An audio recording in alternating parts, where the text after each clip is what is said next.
Ayan,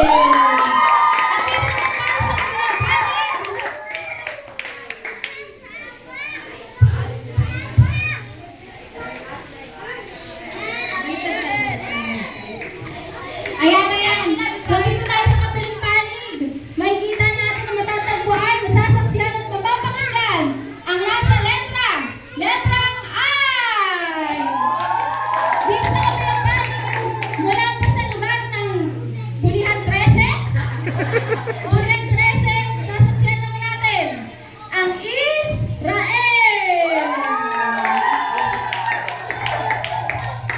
Makinig kayo mga teacher niyo, ano nyo, yung grupo.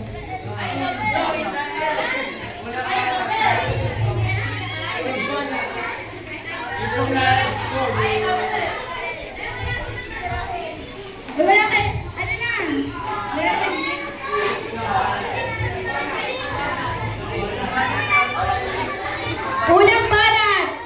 Unang banat para sa Israel. Yo! Kaming Israelita, pinili ng Diyos Ama. Ang aming kasaysayan, tagumpay sa grasya niya. Tingnan ng Jericho, matibay ang gusali. Pero sa marcha at trompeta, hindi na natili.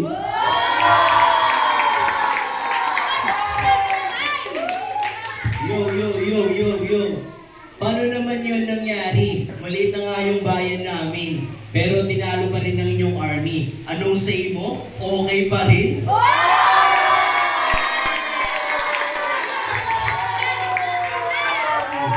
Yes, yo, kicking down, yo. Tama at sabihan ang diskarte namin at hindi namin naalain na mali ang mahahain. Ang kayamanan ng Diyos na dapat laan sa kasamaan nilaan.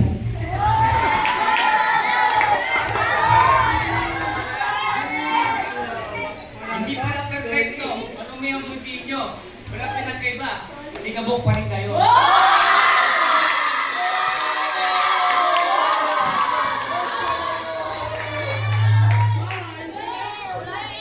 Ano mali ka po?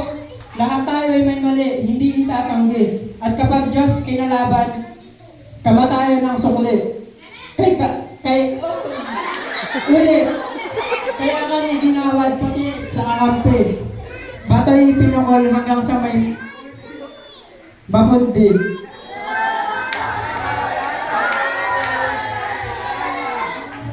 Napakalupit naman ng inyong Diyos, parusay marahas. Isa lang ang pangahas, lahat na damay. Boom!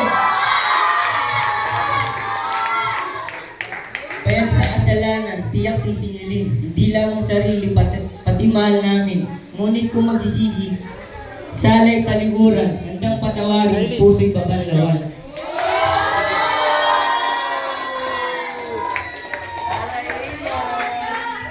Huwag nang paligoy-ligoy. Ang issue yan, okay? Maliit ang Diyos nyo. Hindi ko sasagutin.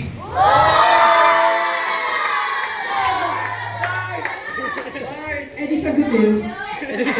Di pa tapos ang laban, wala pa nga ang ending. Tingnan na ang bayan mo, ubos na ang lahi nyo. Natalo kami minsan, akala nyo ganun pa rin. Pero dahil nagsisi, ang Diyos kampi sa amin. Ngayon ay nagwagi, bayang ay sinalakay. Ang aming tagumpay, sa inyo ay goodbye.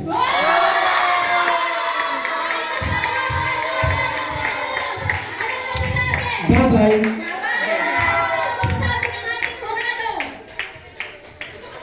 Napalo! Kainit!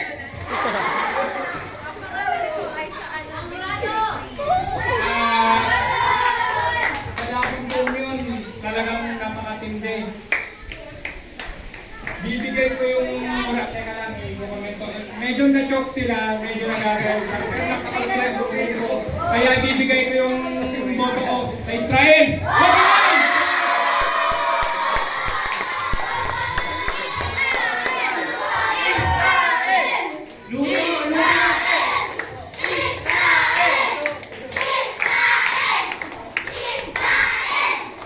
Ayan. Nag-enjoy ba kayo sa flip-top na yon? Okay, makinig